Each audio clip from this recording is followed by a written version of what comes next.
Chapter 35. Moreover Josiah kept a Passover unto the Lord in Jerusalem, and they killed the Passover on the 14th day of the first month.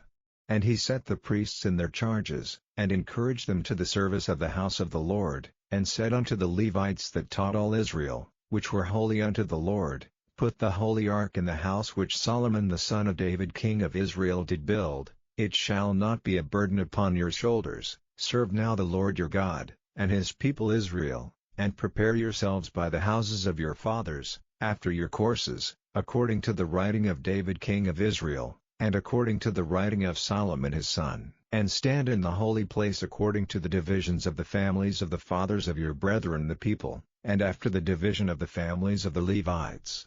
So kill the Passover, and sanctify yourselves, and prepare your brethren, that they may do according to the word of the Lord by the hand of Moses.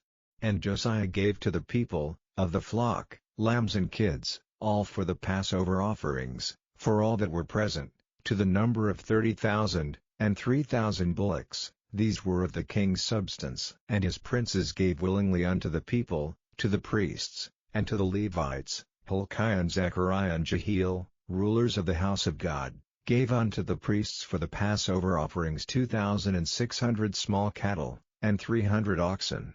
Conaniah also, and Shemaiah and Nathaniel, his brethren, and Hashabiah and Jeiel and Jozabad, chief of the Levites, gave unto the Levites for Passover offerings 5,000 small cattle, and 500 oxen. So the service was prepared, and the priests stood in their place, and the Levites in their courses, according to the king's commandment. And they killed the Passover, and the priests sprinkled the blood from their hands, and the Levites flayed them.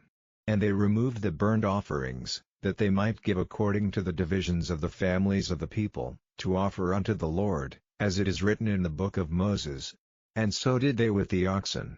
And they roasted the Passover with fire according to the ordinance, but the other holy offerings sod they in pots, and in cauldrons, and in pans, and divided them speedily among all the people. And afterward they made ready for themselves, and for the priests, because the priests the sons of Aaron were busied in offering of burnt offerings and the fat until night. Therefore the Levites prepared for themselves, and for the priests the sons of Aaron.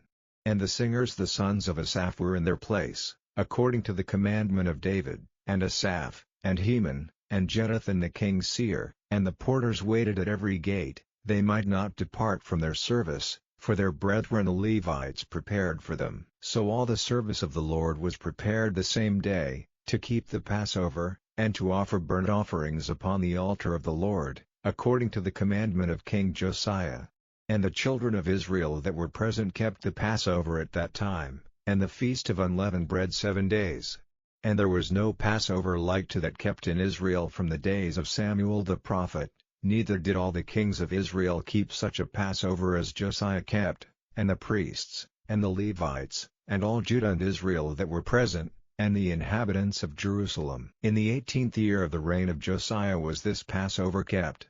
After all this, when Josiah had prepared the temple, Necho king of Egypt came up to fight against Carchemish by Euphrates, and Josiah went out against him. But he sent ambassadors to him, saying, What have I to do with thee, thou king of Judah?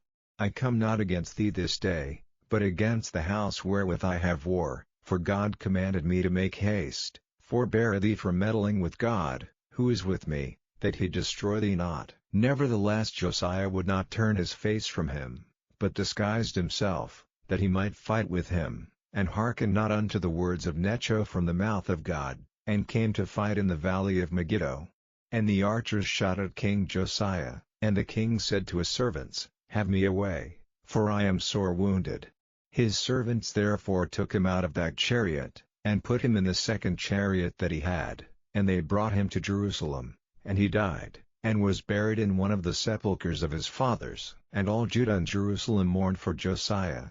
And Jeremiah lamented for Josiah, and all the singing men and the singing women spake of Josiah in their lamentations to this day, and made them an ordinance in Israel, and, behold, they are written in the Lamentations. Now the rest of the acts of Josiah, and his goodness, according to that which was written in the law of the Lord, and his deeds, first and last, behold, They are written in the book of the kings of Israel and Judah.